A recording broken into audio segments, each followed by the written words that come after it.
Le 22 avril 1945, camp Carson, Colorado.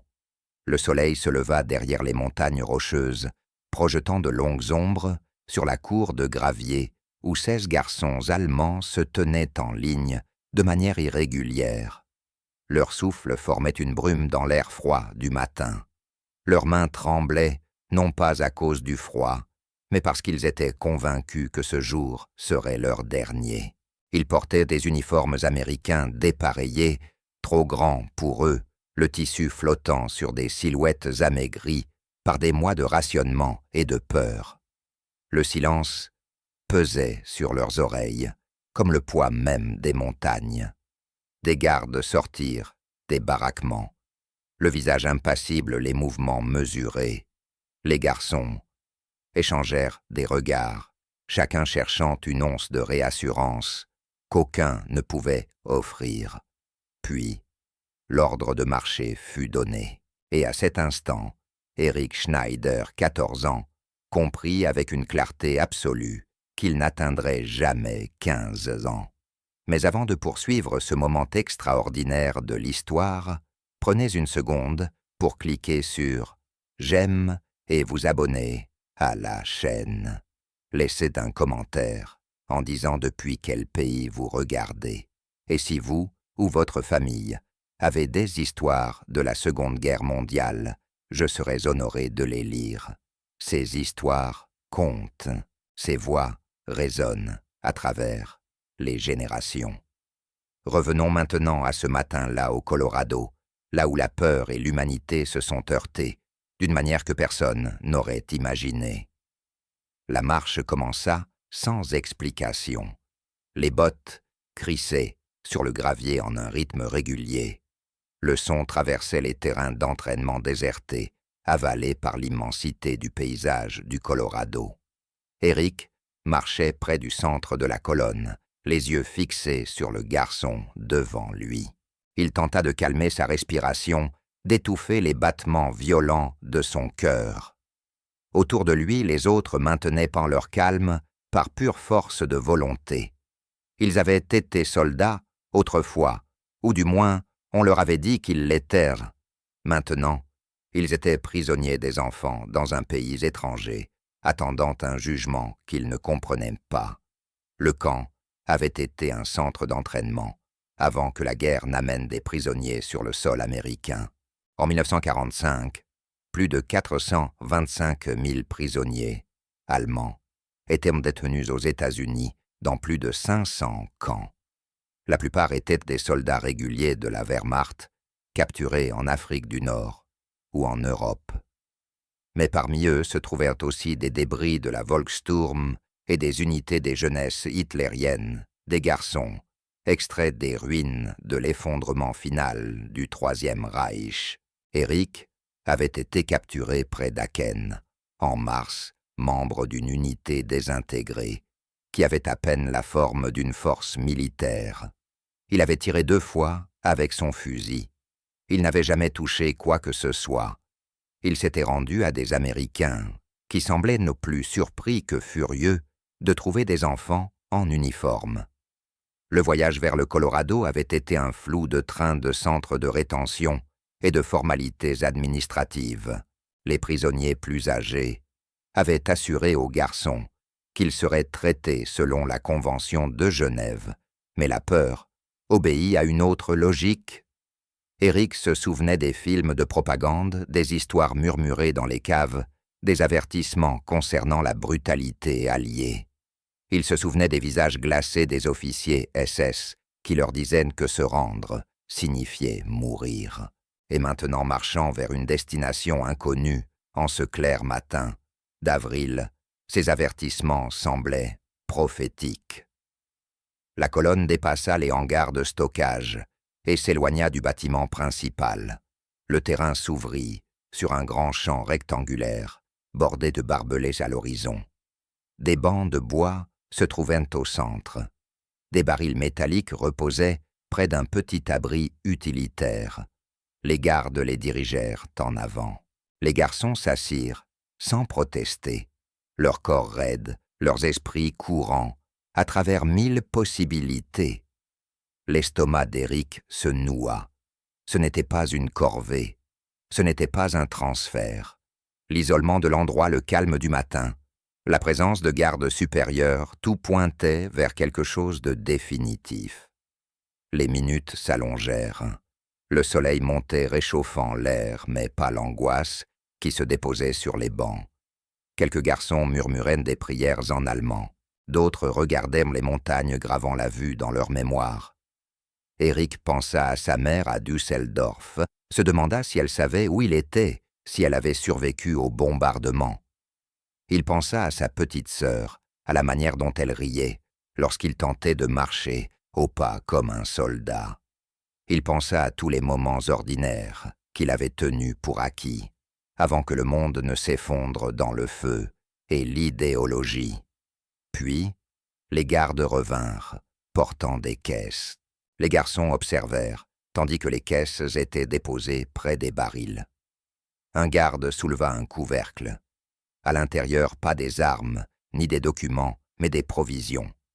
Des sacs de farine, des bocaux, en verre, des paquets, marqués en anglais.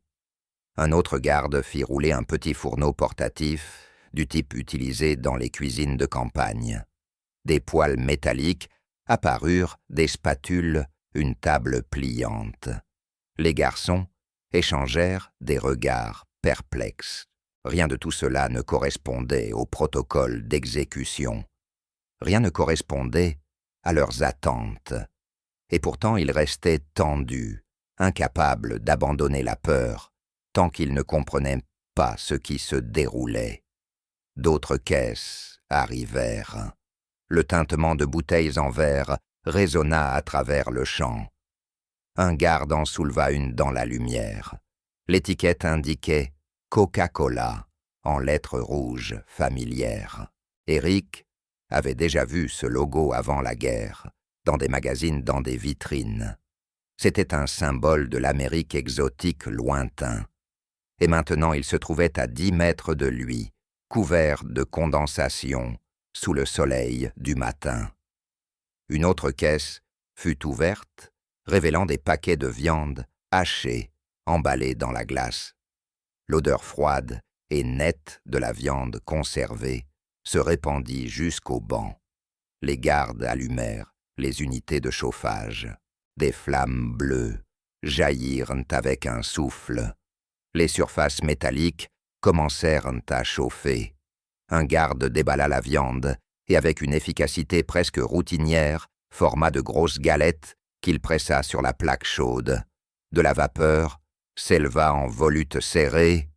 L'odeur du bœuf en train de cuire s'étendit sur le champ porté par la légère brise. Elle était riche, savoureuse à l'opposé des soupes maigres et du pain dur que les garçons mangeaient depuis des mois. L'estomac d'Éric se contracta, non plus de peur, mais d'une faim si soudaine et violente qu'elle le fit vaciller. En 1945, la production alimentaire américaine était devenue une arme aussi puissante que n'importe quel bombardier. Les États-Unis produisirent cette année-là 120 millions de tonnes de nourriture, assez pour nourrir leur propre population, leur armée, et une grande partie de l'Europe alliée. L'étiquette de rationnement n'était chez eux que de simples désagréments. Pendant ce temps, l'agriculture allemande s'était effondrée sous les bombardements alliés et la pénurie de main-d'œuvre. L'apport calorique moyen dans les villes allemandes tombait à 1200 calories par jour, bien en dessous du niveau de subsistance. Les prisonniers dans les camps américains mangeaient mieux que les civils allemands. Et maintenant ces garçons élevés par la propagande, leur décrivant la décadence américaine, allaient en découvrir de leurs propres yeux cette abondance. Les galettes de viande grésillaient sur la plaque libérant de l'huile qui éclatait en petites gouttes. Les gardes les retournaient avec une précision nonchalante. Des petits pains apparurent doux blancs, réchauffés sur les bords des unités de cuisson. De la laitue, des tomates, des oignons et des cornichons furent disposés sur une table de service.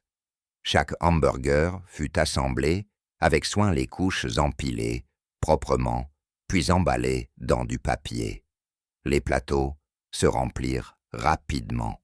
À côté, un garde ouvrit une cuve métallique, la remplit de glace, puis y plongea les bouteilles de Coca-Cola. Une brume froide s'éleva lorsque la condensation rencontra l'air. Eric regardait fixement. Son esprit peinait à concilier ce qu'il voyait avec ce qu'il croyait 1 heure plus tôt. Ce n'était pas une punition. Ce n'était pas une mesure disciplinaire. C'était de la nourriture, de la vraie nourriture, préparée avec attention et offerte sans hostilité. Il jeta un regard au garçon assis à côté de lui et y reconnut la même stupeur incrédule. Autour d'eux, les autres boys restaient immobiles, suspendus entre soulagement et confusion, incapables de faire entièrement confiance à ce qu'ils voyaient. Un garde s'approcha et leur fit signe de se lever. Les garçons se levèrent lentement, prudemment, comme si un mouvement trop brusque pouvait briser cette vision. Ils formèrent une file devant la table. Un par un, ils reçurent un hamburger chaud et une bouteille glacée de Coca-Cola. Eric accepta sa portion à 2 mains. La chaleur du sandwich traversait le papier. La bouteille était d'une froideur presque irréelle contre sa paume. Il retourna s'asseoir, fixant les 2 objets, comme s'il risquait de disparaître. Lorsque le signal fut donné, il mordit prudemment dans le hamburger. La première bouchée l'envahit entièrement. Le bœuf était riche, assaisonné, tendre. Le pain était moelleux, cédant sous ses dents. Les légumes ajoutèrent du croquant et une fraîcheur qu'il avait presque oubliée. Il mâcha lentement, tentant de prolonger l'expérience, d'en mémoriser chaque saveur. Autour de lui, les autres garçons faisaient de même. Certains mangeaient vite la faim, prenant le dessus sur la prudence. D'autres savouraient chaque bouchée, les yeux clos, le visage enfin détendu. Alors Eric ouvrit la bouteille de Coca-Cola. Le bouchon siffla en se libérant. Il porta la bouteille à ses lèvres et but. La douceur le frappa d'abord plus vive que tout ce dont il se souvenait. La carbonatation pétillait sur sa langue froide et étincelante. La saveur était étrangère, presque écrasante, mais pas désagréable. Il prit une autre gorgée, puis une autre, sentant le liquide glacé descendre dans son estomac, tranchant net avec des mois de ration fade et sans goût. Il regarda la bouteille dans sa main, l'étiquette rouge, la condensation, coulant le long du verre. C'était l'Amérique condensée, en une seule boisson. C'était l'abondance naturelle, presque inconsciente, offerte à des garçons, à qui l'on avait répété que l'Amérique était faible, décadente, incapable de se battre. Le chant devint silencieux, hormis les bruits de mastication. Les épaules se détendirent, les respirations s'adoucirent. La tension qui les avait saisis depuis l'aube se dissipa à chaque bouchée. Les gardes restèrent à leur poste sans intervenir. Ils observaient le visage neutre, ni souriant, ni sévère, simplement présent. Les garçons terminèrent leur repas à des rythmes différents. Eric mangea son hamburger, lentement sirotant son Coca-Cola, entre 2 bouchées, peu disposé à laisser cet instant s'achever. Lorsque seuls restèrent l'emballage vide et la bouteille, il les tint un moment, sentant la chaleur disparaître de ses mains, mais non de sa mémoire. Dans les années qui suivirent, des psychologues étudieraient les effets de la gentillesse inattendue sur les prisonniers de guerre. Ils montreraient comment de petits gestes, un repas, une lettre, un moment d'humanité, pouvaient transformer la perception qu'un captif avait de ses geôliers. Mais ce matin d'avril-là, il n'y avait ni étude ni théorie. Seulement 16 garçons qui croyaient marcher vers leur mort et qui, à la place, se retrouvèrent à manger des hamburgers sous un ciel clair du Colorado. L'impact fut immédiat et profond. La peur autrefois absolue se fissura et s'effondra. À sa place naquit quelque chose de plus complexe, de la confusion du soulagement, et la lente, timide réalisation que le monde fonctionnait selon des règles qu'il ne comprenait pas encore. Les gardes commencèrent à nettoyer les tables. Les caisses furent refermées. Les unités de chauffage refroidirent. La cuve métallique remplie de glace et de bouteilles vides fut rapportée à l'abri. Les garçons restèrent assis, absorbant en silence ce qu'ils venaient de vivre. Éric regarda les montagnes lointaines, la neige accrochée au sommet, l'immensité du paysage. Il repensa à la peur du matin, à la certitude de son sort. Il repensa au hamburger, au Coca-Cola, au simple fait d'être nourri et bien nourri, alors qu'il n'attendait rien. Et il comprit d'une manière qui transcendait les mots et l'idéologie que les Américains lui avaient offert bien plus qu'un repas. Ils lui avaient donné une raison de croire qu'il pourrait survivre à cette guerre. Finalement, les gardes leur firent signe de se lever. Le retour commença, reprenant le même chemin que quelques heures plus tôt, mais tout avait changé. Les garçons marchaient d'un pas plus léger, leur corps n'attendant plus les coups invisibles. Les bâtiments du camp réapparurent identiques, mais différents à leurs yeux. Les clôtures, les baraquements, les miradors, tout était intact, mais eux avaient changé. Ils avaient franchi un seuil. Ils avaient rencontré un ennemi qui les nourrissait au lieu de les blesser, et ce simple acte avait redéfini leur vision de la captivité. De retour dans l'enceinte, les gardes les renvoyèrent dans leur baraquement. Les garçons se dispersèrent en silence. Certains s'allongèrent sur leurs couchettes, fixant le plafond, rejouant le matin dans leur esprit. D'autres s'assirent, dehors laissant le soleil réchauffer leurs visages, savourant la saveur persistante du cola. Éric trouva une place près de la clôture et s'assit le dos contre un poteau. Il ferma les yeux et respira. L'odeur du hamburger imprégnait encore faiblement son uniforme. Il ne voulait pas l'effacer tout de suite. Dans les jours qui suivirent, la nouvelle du repas se répandit. Parmi les plus jeunes prisonniers, cela devint une histoire racontée à voix basse, un moment de contraste au milieu de l'incertitude. Pour Éric, ce souvenir devint un ancrage, un point de repère, auquel il revenait chaque fois que la peur menaçait de l'envahir à nouveau. La guerre continuait au-delà des barbelés. Les nouvelles de l'effondrement de l'Allemagne filtraient dans le camp par des chuchotements et des conversations surprises au passage. La mort d'Hitler, la chute de Berlin, la capitulation sans condition. Chaque rapport portait le poids d'une fin inévitable, mais aussi la promesse d'un retour éventuel. Les garçons ne savaient pas quand ils rentreraient chez eux, mais ils commencèrent à croire qu'ils le feraient un jour. La rapatriation eut lieu par étapes, à la fin de 1945 et en 1946. Éric fut enregistré en novembre, faisant partie d'un groupe désigné pour le retour dans la zone d'occupation britannique. Le voyage de retour fut long traversée de l'Atlantique, en bateau, puis en train, à travers une Europe qu'il reconnaissait à peine. Les villes étaient en ruine.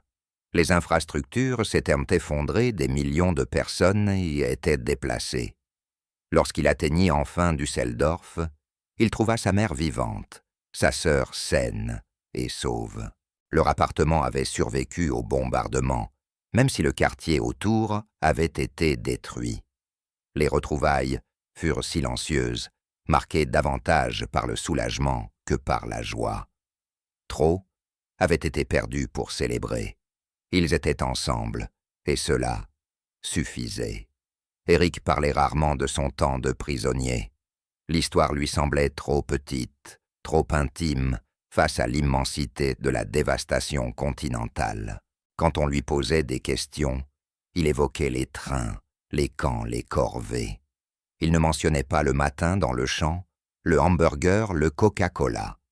Ces détails appartenaient à un souvenir qu'il protégeait soigneusement, une contradiction intime face aux récits de haine et de vengeance qui dominaient l'après-guerre.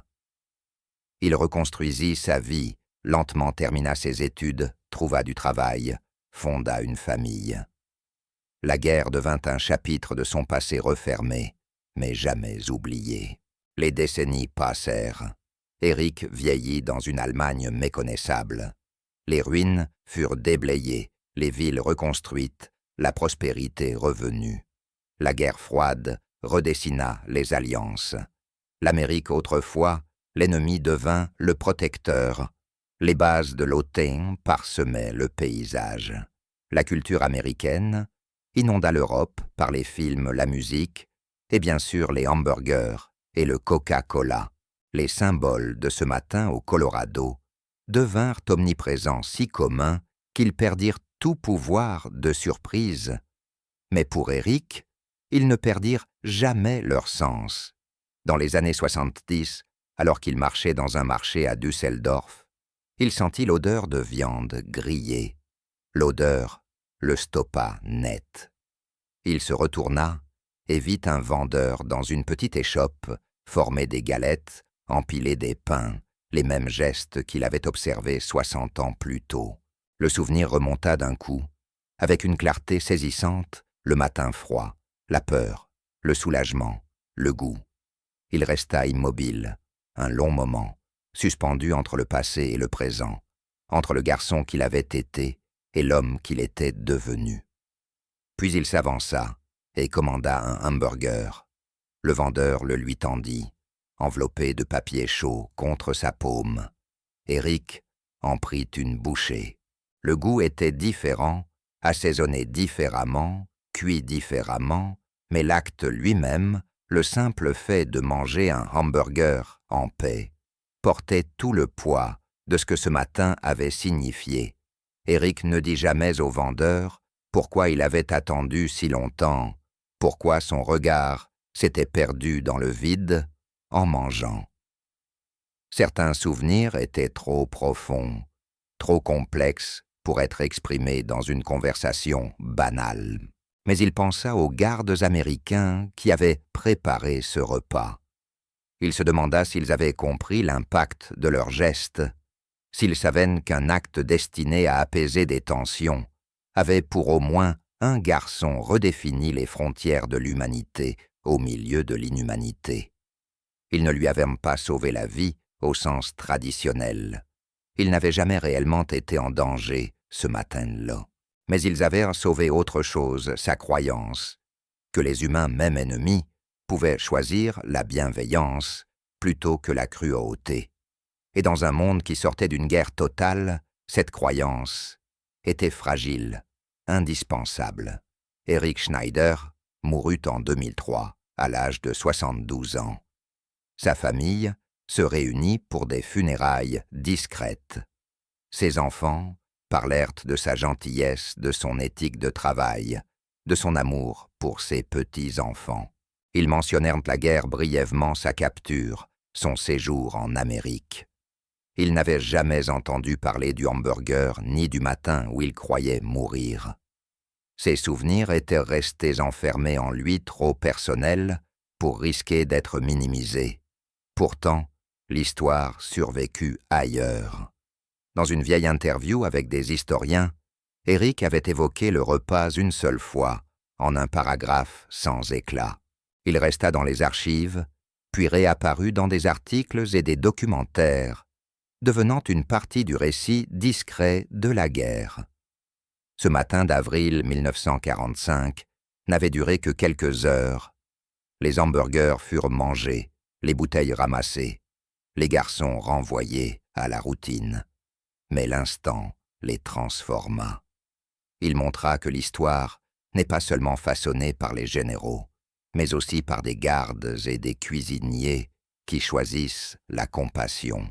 La leçon d'un garçon qui attendait la mort et reçu à la place de la gentillesse accompagna Éric Schneider toute sa vie et demeure avec nous. un rappel que même en temps de guerre, l'humanité peut percer à travers les plus petits gestes.